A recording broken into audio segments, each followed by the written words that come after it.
राधे राधे। श्री हरिदास श्री कुंज बिहारी। कैसे हैं आप सभी लोग? आई होप कान्हा जी की कृपा से आप सभी लोग अच्छे होंगे और स्वस्थ होंगे। ओम नमो भगवते वासुदेवाय। पुरुषोत्तम मास कब से शुरू है, कब से कब तक रहेगा, जिसे कि अधिक मास मल मास भी कहा जाता है। अधिक मास में किस भगवान की पूजन अर्चन करनी चाहिए, अधिक मास में क्या उपाय करने चाहिए, क्या महत्व होता है, अधिक मास में हमें क्या करना चाहिए और क्या नहीं करना चाहिए। अधिक मास जो इस बार पवित्र महीने में श्री हरि नारायण की पुरुषोत्तम मास, श्री मल मास या अधिक मास के नाम से जो जाना जाता है, लगभग हर बार 3 साल में एक बार आता ही है। इसे पुरुषोत्तम मास भी कहते हैं, जो कि इस बार पुरुषोत्तम मास 17 मई से लेकर 15 जून तक रहेगा। इस बार जो अधिक मास है ज्येष्ठ मास में रहेगा। ज्येष्ठ का महीना इस बार 2 महीने पड़ रहे हैं। अधिक मास जब एक महीना बढ़ जाता है उसे ही कहा जाता है अधिक मास। 2026 हिंदू मास के हिसाब से देखा जाए तो 2083 में अधिक मास ज्येष्ठ मास में ही रहेगा और सौर वर्ष 365 दिन का और चंद्र वर्ष 354 दिन के बीच में हर साल 10 से 11 दिनों का अंतर होता है। तो इसलिए 3 साल में ये अंतर लगभग 1 महीना 33 दिन का हो जाता है। तो इस अंतर को पटाकर दोनों जो समतल हिंदू कैलेंडर के अनुसार बिठाने के लिए महीने को कहा जाता है, अतिरिक्त 1 महीना जोड़ा जाता है, तो इसे पुरुषोत्तम मास, अधिक मास, मल मास कहा जाता है। और इस बार अधिक मास जो पड़ रहा है पुरुषोत्तम मास 17 मई 2026 रविवार से लेकर 15 जून 2026 सोमवार तक रहेगा। अधिक मास में हमें क्या करना चाहिए और क्या नहीं करना चाहिए, इस साल ये ज्येष्ठ महीने के लगभग शुरू में ही लग रहा है और ज्येष्ठ में लग रहा है, इसलिए अतिरिक्त ज्येष्ठ मास कहा जाएगा कि धार्मिक दृष्टि से इस महीने में शुभ कार्य करना, जैसे कि शादी हो, मुंडन हो, गृह प्रवेश करना नहीं चाहिए। लेकिन पूजा पाठ दान पुण्य का फल कई गुना अधिक बढ़ जाता है। जैसे कि पिछला अधिक मास 2023 में सावन के महीने में पड़ा था और अब की बार 2026 में अगला अधिक मास जो पड़ेगा आने वाले 2019 में, तो हर साल 29 में पड़ेगा। तो हर साल 3 साल के बाद आता ही आता है। और ऐसा माना जाता है कि अधिक मास में, पुरुषोत्तम मास में, मल मास में अधिक से अधिक धार्मिक कार्यों का किसी भी अन्य माह में किया गया पूजा पाठ से अधिक 10 गुना फल मिलता है। अधिक का मतलब अधिक और आगे बढ़ाने वाला ही होता है। तो अधिक मास में हमें शादी, मुंडन, गृह प्रवेश ये सारे कार्य नहीं करने चाहिए और ज़्यादा से ज़्यादा हमें श्री हरि नारायण की पूजन, यजन, भजन, कीर्तन, सत्संग या फिर जागरण या आप सत्यनारायण भगवान जी की कथा करा सकते हैं। आप पूर्ण रूप से श्री हरि नारायण का पूजन भजन जब करते हैं और घर में जितने भी शुभ कार्य होते हैं उसकी मनाही हो जाती है। किंतु आप अधिक मास में 5 शुभ कार्य को जो कर सकते हैं, जैसे कि तीर्थ स्नान पे जाना, तीर्थों के दर्शन करना, गंगा, यमुना, गोदावरी, नर्मदा, कावेरी, सरयू जी का इन सब तीर्थ स्थानों पे स्नान करने से, क्षिप्रा जी का स्नान करने से, जो भी आपके घर के आसपास गंगा जी हों, जो आपके पास घर में विराजमान हो, जल हो, उसे आप घर के जल में भी डालकर स्नान आदि कर सकते हैं। और अगर आप तीर्थों पे जाते हैं, तीर्थों पे जाने का अनंत पुण्य फल प्राप्त होता है, 10 गुना अधिक और बढ़ जाता है। अधिक मास को पुरुषोत्तम मास इसीलिए कहा जाता है कि जगन्नाथपुरी का क्षेत्र पुरुषोत्तम क्षेत्र कहलाता है। इसे त्रिक्षेत्र, त्रिपुरुषोत्तम और श्री क्षेत्र, श्री शाक क्षेत्र, नीलांचल, नीलगिरी और जगन्नाथपुरी भी कहते हैं। इसलिए इसे पुरुषोत्तम मास कहा जाता है। पुराणों में इसे धरती का बैकुंठ कहा जाता है, श्री जगन्नाथपुरी धाम को।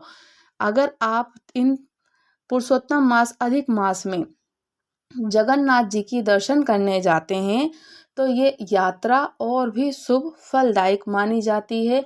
बद्रीनाथ, केदारनाथ, रामेश्वर, वैष्णो देवी, गंगा जी, हरिद्वार, यमुना जी, नर्मदा जी, ओंकारेश्वर, महाकालेश्वर, अधिक अधिक आप कहीं भी तीर्थ स्थानों पर चले जाइए और वहाँ जाकर पवित्र नदियों में स्नान करें, गंगा जी का स्नान करें और मंदिरों में भी सेवा करनी चाहिए। अधिक मास में ब्रह्म मुहूर्त में उठकर शयन से निवृत्त हो जाएं, उठ जाएं ब्रह्म मुहूर्त में उठने के बाद आप स्नान कर लें। स्नान से अगर आप कहते हैं कि अधिक मास में अगर आपने पूरा 1 महीने का जो भी आपने संकल्प लिया है, 2 महीने का संकल्प लिया है, एक समय फलाहार, एक समय भोजन का आहार और व्रत का संकल्प यही होता है।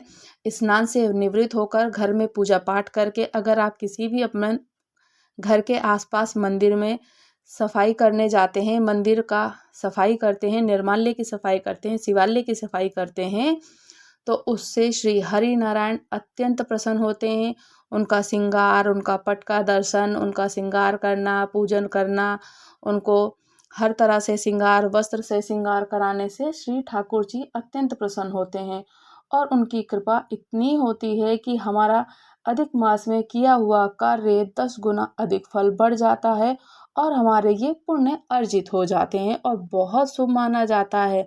श्री हरि नारायण भगवान जी का पुरुषोत्तम मास में, अधिक मास में पूजन भजन किया जाता है।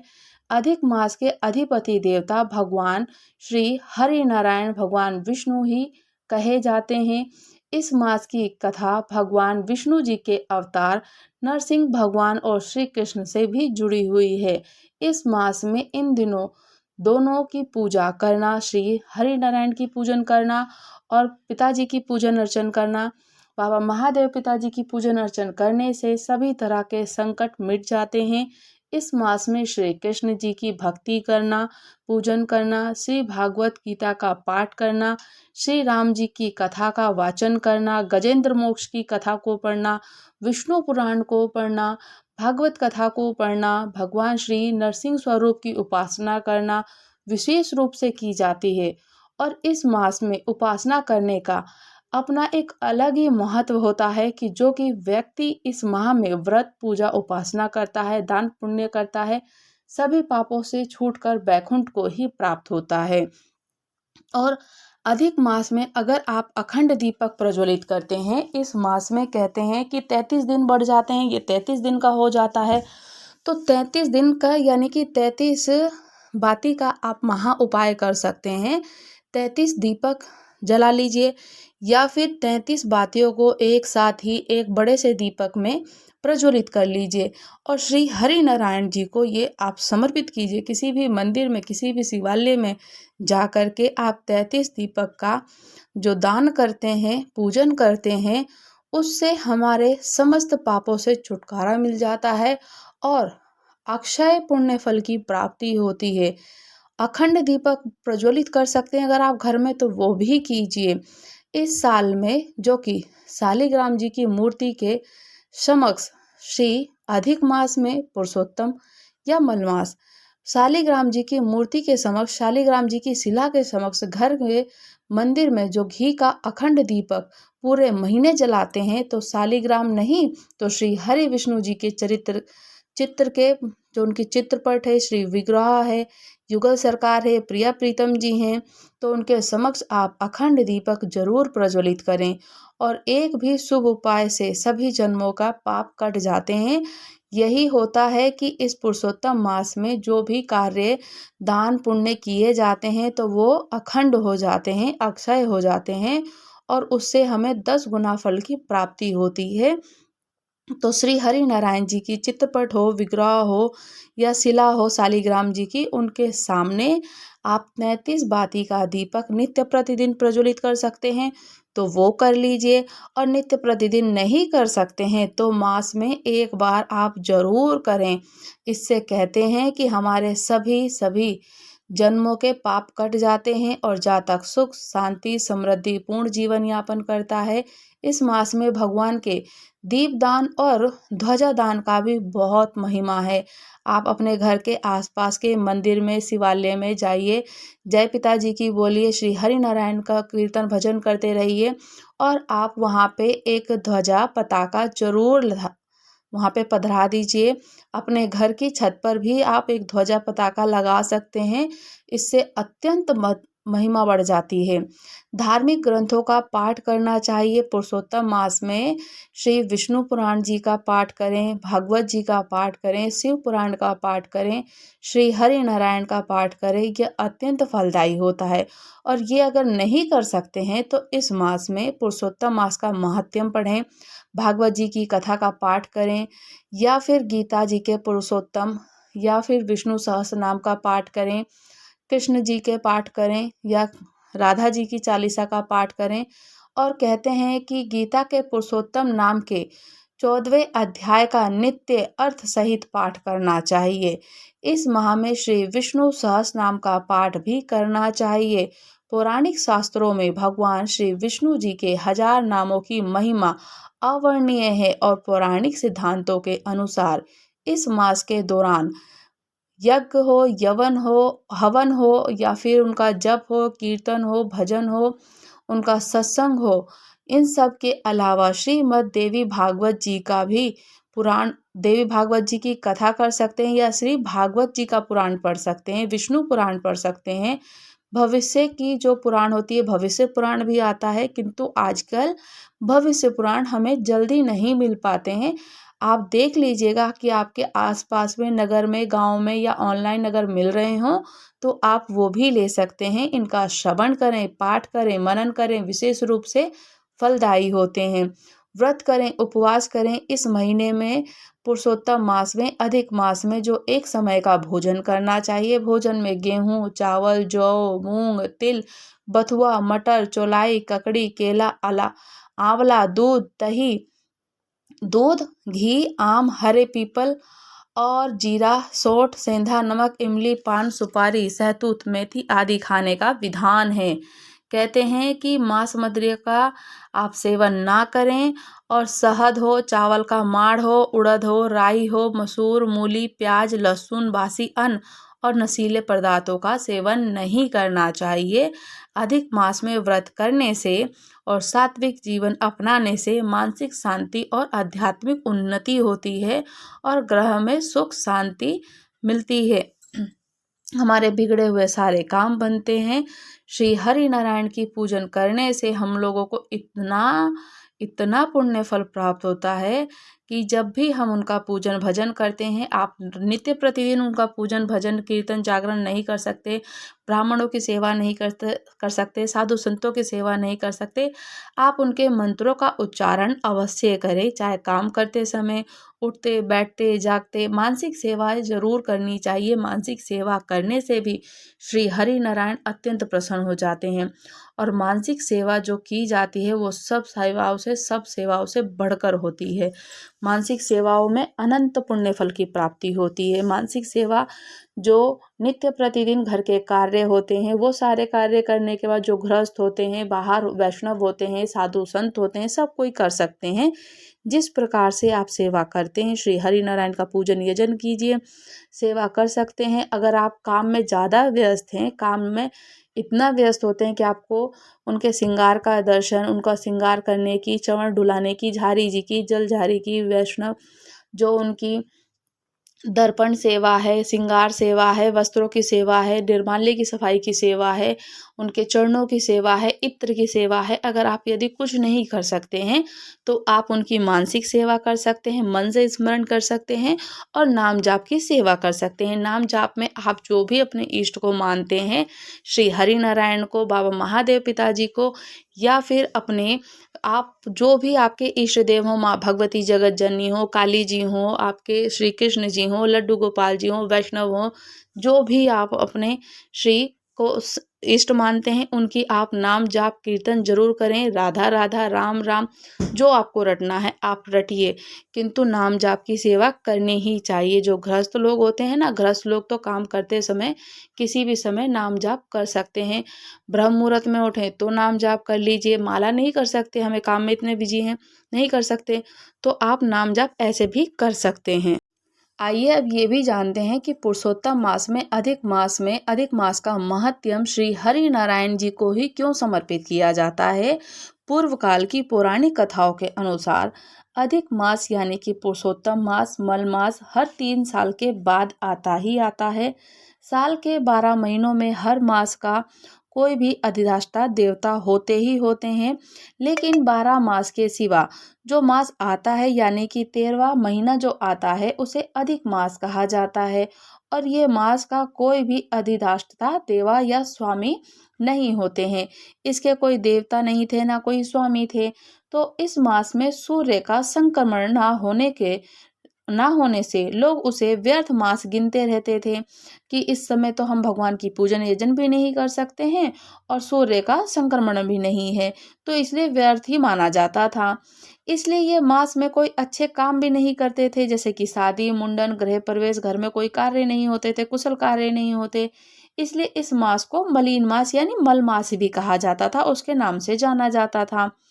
लोगों के मुख से ऐसा सुनकर अधिक मास को बहुत कष्ट होता था कि मैं तो किसी पूजनीय में, मेरे कोई अधिष्ठाता देवता भी नहीं है, कोई स्वामी नहीं है, और उनको बड़ा दुख होता था। तो लोगों की बातों को सुनकर वे भगवान अधिक मास जाते हैं, भगवान श्री हरि नारायण जी की शरण लेते हैं और अपनी दुख भरी बातें सुनाते हैं कि समस्त ग्रामवासी, समस्त नगरवासी, समस्त संसार वाले मुझे कह रहे हैं कि मेरे तो कोई अधिष्ठाता देवा भी नहीं है और स्वामी भी नहीं है, ना ही कोई देवता ना कोई स्वामी है, और ना ही मेरी पूजन यजन होती है। और मैं इस कार्य में जो भी कोई मास आता है जब भी, तो इसमें कोई सफल कार्य भी नहीं होते हैं, मंगल कार्य भी नहीं होते हैं, तो मैं बड़ा दुखी हूँ। तो हे प्रभु, मैं तो आपकी शरण में आया हूँ और विनती करके आपसे मैं एक याचना करता हूँ कि आप अधिक मास के, मल मास के, पुरुषोत्तम मास के आप स्वामी बन जाइए, और ये मेरी आपसे विनती है। तो शरण में आया हुआ मलिन मास अधिक मास भगवान विष्णु जी बहुत प्रसन्न हो जाते हैं अधिक मास पर और कहते हैं कि स्वयं उसका अधिष्ठाता पद को मैं स्वीकार करता हूँ। हे वत्स, अब से अधिक मास यानी मलमास पुरुषोत्तम अधिक मास के नाम से जाना जाएगा, और इस मास को दूसरे मासों से भी बढ़ चढ़कर श्रेष्ठ पवित्र गिना जाएगा। इस मास में किया हुआ कोई भी धर्म ध्यान जप दान पुण्य दान उपवास और भोजन कराना, किसी को भंडारा कराना, विधि पूर्वक की पूजा जो भाविका को उत्तम फल देने वाला वही साबित होगा। अधिक मास का स्वामी, अधिक मास का देवता, अधिक मास का अधिष्ठाता देवता मैं बन जाता हूँ। अधि तब से अधिक मास के अधिष्ठाता देवा पुरुषोत्तम देव श्री हरि नारायण श्री कृष्ण जी हैं। जो भक्त होते हैं अधिक मास में भगवान जी के श्री हरि नारायण जी को प्रसन्न करने से, उनके उद्देश्य से स्नान, गंगा जी में स्नान करना, दान करना, तीर्थों में स्नान करना, तीर्थों का श्रवण करना, पाठों को पढ़ना, पितरों को तर्पण करना, देव पूजा करना, स्वाध्याय करना, उनका ये सब अक्षय होता है और अखंड हो जाता है। जो एक व्रतधारी होते हैं, जो भक्त प्रातःकाल उठकर नित्य कर्म करके भगवान वासुदेव श्री हरि नारायण कृष्ण जी का स्मरण करते हैं, उपवास करते हैं, एक समय का भोजन करते हैं और संकल्प करते हैं, फिर ज्ञानी ब्राह्मण को उसकी स्त्री सहित निमंत्रण देकर मध्याह्न के समय ब्राह्मण के पास पूर्ण पूजन विधि कराकर कलश की स्थापना करनी चाहिए, जिससे अनंत फल की प्राप्ति होती है। जो स्त्री अधिक मास में इसी तरह से पूजन विधि करके व्रत करती है, पूरा मास उपवास करके श्रद्धा भाव से पुरुषोत्तम मास की भक्ति करती है, उसके पास दरिद्रता, पुत्र और शोक और वैधव्य आता ही नहीं है। पुरुष को अधिक मास में इस तरह ही व्रत करना चाहिए। जो मानव भक्त श्री हरि नारायण की पूजन अर्चन करते हैं, अधिक मास में स्नान ध्यान दान तप भजन कीर्तन करते हैं एवं मेरा नाम स्मरण करते हैं, पूर्ण भाव से भगवान विष्णु जी का पूजन करते हैं, तो मैं उसके सभी मनोकामनाओं को पूर्ण अधिक मास में जो भी भगवान विष्णु जी का पूजन करते हैं उनको सुख संपत्ति पुत्र सब चीज़ की प्राप्ति होती है, रिश्तेदारों का अभाव रहता है, हर कुछ मिलता है, उनको सारी मनोकामनाएं पूर्ण होती है। और जो भी अधिक मास में स्नान दान तप भजन कीर्तन नहीं करता है, उसको किसी प्रकार की कोई सुख संपत्ति प्राप्त नहीं होती है। भविष्य पुराण में अधिक मास का व्रत और ऐसा महात्म्य वर्णन किया हुआ है कि जो भी व्यक्ति श्री हरि नारायण जी की प्रसन्नता के लिए सुबह ब्रह्म मुहूर्त में स्नान आदि से निवृत्त होकर उनका पूजन और जप करता है, तो श्री हरि नारायण पूजन यजन से अत्यंत प्रसन्न होते हैं और आप उनको 33 दीपक या 33 बाती का दीपक प्रज्वलित करें, अखंड दीपक प्रज्वलित करें या फिर उनका नाम स्मरण करते रहें। आप अगर भंडारा करा सकते हैं अपनी यथाशक्ति के अनुसार, अपनी योग्य शक्ति के अनुसार, अपनी सामर्थ्य के अनुसार आप जो कार्य कर सकते हैं आप वही कीजिए और ठाकुर जी का नाम स्मरण कीजिए, उनका पूजन यजन कीजिए। और अगर आप तीर्थों पे जा सकते हैं अधिक मास में, सबसे बढ़ चढ़ कर के जो बताया गया है कि गंगा जी का स्नान, दीपदान और उनका तीर्थ स्थान, तीर्थों को करने से हमारे जो पुण्य होते हैं वो 10 गुना अधिक और बढ़ जाते हैं। तो हमें इस मास में, अधिक मास में, पुरुषोत्तम मास में तीर्थ स्नान जरूर करना चाहिए। तो आप सभी लोग भी जरूर से जरूर गंगा जी का स्नान करें। राधे राधे। श्री हरिदास श्री कुंज बिहारी। अगर आप लोग हमारे चैनल पर नए हैं तो चैनल को लाइक शेयर सब्सक्राइब करना बिल्कुल ना भूलें और मुझे कमेंट्स करके जरूर बताइएगा।